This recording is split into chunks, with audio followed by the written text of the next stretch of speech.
Hello and good afternoon, everyone. I am Joe Prisco. I'm joined by Xavian McKay from our Blue Devils basketball team for our first session of Blue Devils back on campus. So, Xavian, how are you doing today? I'm fine. How are you? Doing very well. How's it like to be back on campus? It's feel the same to me, but it's a little different because everybody's like still in their quarantine ways, and there's like there's social distancing. Everybody wants to keep their space, so it's definitely different. And main priority at this point is to stay safe, but still get your education at the same time. For sure, for sure. Go back a little bit. How did your online classes and your finals end up going this year for you? That was kind of an online experience for everybody. So, it was different, but I'm not too big on having a problem with adversity. Like as far as getting my grades done, I just gotta get it by any means. So basically, if I have to adjust, then I have to adjust. So I finished with a 3.5. Yeah, 3.5. It was supposed to be a 3.8, but before quarantine and everything happened, I missed the assignments. But no problem. Yeah. 3.5, so pretty darn good anyway. So how's your family doing right now? They're doing pretty well. My dad, he works at Warren Easton, so they just started going back to school as far as like what Mayor Luttrell and the mayor has been going on. My mom, she's doing pretty well. She's working from the house. The only problem is we have my grandmother. She's been sick, in and out the hospital sick. But we got to put in God's hand and just keep everything. Keep faith in everything. I'm sorry to hear about your grandmother. Oh no, she's a tough cookie. I know this summer was unlike a summer we've ever had before, because normally you'd probably be out there playing basketball, hooping, and whatnot. So how did your summer end up going for you? Kind of like I thought, just working, studying. Well, I'm trying to go to law school, so I've been studying a lot, working more than 5 days a week, so 6 to 7 days a week I've been working. Really? Yeah, and when I do ended up trying to go work out, I'll be outside and not inside, that way. But it's a little challenging because you're with the elements of the environment rather than being inside and confined into one gymnasium. It's different, but it's actually like humbling. It's good to get outside and change the environment sometimes. Excellent. Harks back probably like when you were growing up and you're just get outside and hooping as much as you could. So I ain't sweat as much since then. You mentioned work. Were you working internships or a normal job or a little of both? Or I work a normal job. So I work for my line brother's mom. She has she takes care of mental disability. She has a mental disability caring company. So I work with her and I sit with them overnight. So I just watch them overnight, make sure nothing bad happens. Nothing bad happens. So yeah. I mean, excellent. I mean, you're really giving back with your job too. I mean, some people will just go work at Dairy Queen or whatever. So with your job, you're really contributing back to society and helping out. So it's great. Obviously, trying to stay in shape is very important as an athlete, both physically and mentally. What were some exercises, maybe things you do over the summer to make sure that you're staying mentally sharp to participate this year? That's actually a good question, because the first couple months, I picked up probably 5-10 pounds, honestly. And I started as like everybody else, anxiety kicked in, stress kicked in. So that took some away by itself. But eventually I started, like I said, I started working out outside, and that took a lot. That took a lot of pounds away. And I ended up losing actually all of it. I lost everything I gained like the first 2-3 weeks of working out. So I'm sure the sweating outside will probably really help. Man, trust me, and Louisiana, it's hot and humid. Oh yeah, so, definitely. If you're not out right like 6 a.m. or so, you're you're gonna get every bit of it. Did you pick up any new hobbies, TV shows, anything else like that? During the chance to spend some extended period of time at home, or the only new hobby I could say I didn't really pick up a new hobby, but I did strengthen myself in one. But it's more so a skill. So reading. I've been reading a lot. Okay. only because, you know, that's mandatory on the LSAT and in law school. Yeah. So I've been reading, like catching up on my reading. Okay. And honestly, I've been seeing a lot of progress in that area. Excellent. Have you been reading a lot of like books, pre-law sort of books, or have you been reading some for enjoyment? Or So how I do my reading is like mental health as well as like social sciences. okay, So I read mental health in the morning, and of course I read the reading comprehension passages at night for like when I'm studying. So it's kind of a bit of both. Like I always want to, you know, keep a good mindset while I'm working, because, you know, as anything, you're gonna meet some challenges, like your grade, like your score drop, everything not going as well as you want to, and you're gonna need some encouragement. So instead of just, you know, messing around, wasting time, I just go ahead and go read to ease my mind, and then get back to work. This next question is going to be kind of a challenging one. Like walk me through your decision, because obviously you had a decision to make whether to, come back onto campus or to do online learning and whatnot. So kind of walk me through that decision in your own mind, because it's probably something maybe you were conflicted about. That's actually an easy question. So I came back to campus because on the strength of my parents. Like I did it for my parents. I didn't want to, like I said, I'd be out and about. I'd be around a lot of people. I just don't want, like, I don't want to have any, like, you know, young people, they're asymptomatic. Yeah. I can't even say it. They like, we carry the virus, but without even, having to deal with the virus ourselves. Mm-hmm. But you give it to an older person, and they will show symptoms, and, they'll get hit harder than we probably would in any situation. So I feel like coming to campus would be best for my parents, That way, I feel like as long as I stay in contact with them, I'm fine. I know they're good. They know I'm good. That's all I do. As long as I see them, we got a little alarm thing. So as long as I see them getting up in the morning, going running, I know everything's fine. Excellent. So, obviously, you're still social distance, as we all are. So, what's the first thing you're looking forward to when you no longer have to social distance anymore?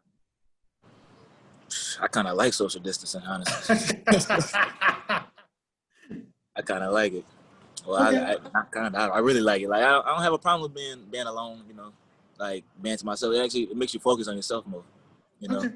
Everybody's not in your face. You're not as distracted. What was your origin story with basketball? How did you get started? When did you get started? Everything else like that. So, growing up, I was initially a football player. So I didn't really find my love for the game until probably 8th grade, 7th, 8th grade, when I actually started seeing my talent start to rise. And then came around sophomore year, I had too many concussions, which made me have to stop playing football. Okay. I had 3 concussions in 1 year. Ouch. So yeah, it's crazy. But I was like, man, I just gotta let go of football and see what basketball take me, and here I am. That's excellent. That's a great story. So, we'll briefly get into football here. What position were you in football? A wide receiver. I played both ways, wide receiver and safety. Excellent. So, so did you prefer offense or defense? Preferably offense. Offense. Okay. Yeah, preferably offense. How did you first decide to attend Dillard? How did that go down? Oh, okay. Yeah, I might not like this, but initially I was going to Xavier, mm-hmm. and some went down, like a head coaching change went down, and that left me with sorry. No problem. You can see me? Oh, I can see you. You're good. Okay, my phone started doing something. So initially I was going to Xavier, and they had a head coaching change, and I ended up coming to Dillard, getting connected with Coach Edward Newton. He's not here no more, but that's who I got connected with. And then I came for a tryout at Dillard, and here I am. I've been here since. Excellent. So what's your favorite part about being part of the basketball program and also attending Dillard? The connections. I'm all about networking. So when you going into your like, obviously basketball has been my childhood dream. Like, yeah. I always want to play. I'm living somebody's dream, being able to play college basketball. But as you grow older, you figure out there's bigger and better things out there. So I use basketball as like as a big resource of connection and to relieve stress. You know, like Okay. like when I step on the court is a big like, you know, it's a big stress reliever. You can just let everything go and just finally go have fun for 2 hours out the 24 that you have. As far as Dillard, I built a lot of great connections at Dillard. Like not so much the students, well, yeah, the students of course, but also like staff members like Miss Jones. It's a lot more people. I'm sorry. Oh, yeah. So sorry. It's a couple of my professors, and like of course my fraternity, my frat brothers. We all like, and of course my teammates, like all the teammates that I know. We all like have a big connection, and we, you know, it's good to hear different sides, different stories, and it make you. You're not as closed-minded as usual as you would be, as if you were just confined to yourself. But I like it. It's a good experience. You strike me as a very mature person. So, you know, how have you probably aren't, you know, you've probably grown since you've gotten on campus. How have you noticed changes in yourself since you arrived on campus? I didn't know. I noticed too many changes. It's actually scary. I came to Dillard as an immature, high top wearing, kid and play looking kind of kid. Now I look at him, I got a beard, and it's different. So personality wise, like I just buckled down. You know, I done went through enough at Dillard. Like of course you gotta have adversity to, you know, see yourself peak. Of course I'm not at my peak, but I done been through enough to know. I've been through enough to know what I have to do to get to my peak, and I know how much more problems I have to endure to get to where I want to be. So like I think the adversities that I went through at Dillard is what, you know, made me who I am. And of course, like everything going on outside of Dillard and what I had to go through before Dillard, you know. But that also comes with God and my family. You know, that's the foundation that I built on. So it's not just Dillard alone. It's everything. Yeah. I mean, like obviously, as you go through life, you have more experiences and whatnot, and you know, even away from campus, you know, just growing and maturing and whatnot. We'll get into a couple easier ones for you. So, do you have a favorite actor or actress? Actor or actress? My favorite actor, Will Smith. Okay. My favorite actress, probably Nia Long. Okay. Do you have a favorite movie? Favorite movie? Oh Lord, hurricane season. Only because it's New Orleans, and you know my top 2 favorite rappers in Lil Wayne, and you know it hit home because I was here during, you know, Hurricane Katrina. It hit home. So I can understand that. How about what is your favorite meal? I'm a sucker for pasta. Like Cajun pasta, crawfish, shrimp pasta, anything like fettuccine, any type of fettuccine, I'm a sucker for it. Okay. Who is your favorite athlete? My favorite athlete. My favorite athlete, it would be LeBron. Yeah. Okay. My favorite player is Donovan Mitchell. Donovan Mitchell. Okay. All right. Yeah. I see it. What, in your opinion, has been your favorite or the best class you've had so far at Dillard, or your favorite classes? My favorite classes? I don't like none of them. I ain't like none of them. But of course, you know, you gotta do what you gotta do. If I had to choose, it would be what was it, African World Survey? Okay. You just learn about the black culture more in depth than you did in high school. And I came from a Catholic, you know, all boys private high school, so they didn't teach us as much as I did coming and learning here. Okay. I can understand that. Okay. You know, I know that as a senior now, you probably don't eat on campus very often, but if someone say, all right, we're gonna eat on campus today, what would be the meal that you would enjoy eating here? I just put it in Kearney hands. And hope they don't give me no stomach aches by the time 5 o'clock come around. Okay. Let's see. This one is who, in your opinion, you talked about your teammates. Who is your funniest teammate or teammates? Sure. Funniest? If it's not Yeah, it's definitely Malik Amos. Okay. This guy, yeah, he's a character. And sadly, he's my roommate, so I get a double dose of it every day. Double So dose. Okay. he's a character. He played, yeah. Awesome. Awesome. So, what historical figure would you like to, like say you're having a dinner, you can invite anyone you want. Who would you like to be at your dinner table? What historical figures would you like at your dinner table? It's actually kind of funny. I would say Malcolm X, Muhammad Ali, and Martin Luther King. Okay, excellent choices. Excellent choices. Is there a hidden or unknown fact about you that you want to unveil? Unknown fact. It's a lot, but I don't know if that's. Okay. That's a good question. Now that you make me think about it, I really couldn't tell you. But if I was just having a normal conversation, I'd be like, yeah, that's it. No problem. I'm a nerd. You're a nerd. Okay. Yeah, I'm actually a nerd. I actually like studying more than basketball. So. Hey, that is an amazing characteristic, and I think that's a very mature mindset as well. So what's your pregame ritual before every game? Is there certain things you do? Certain ways you put on your clothing? Anything else like that? My pregame ritual, I definitely got to get a nap in at least 2 hours before the game. And then I'm listening to, if it's not slow music, depending on the time, if it's not slow music, it will be Lil Wayne, Drake, a Young Thug. And then after that, it just had to be go time because I just go with what I got in my system at that point.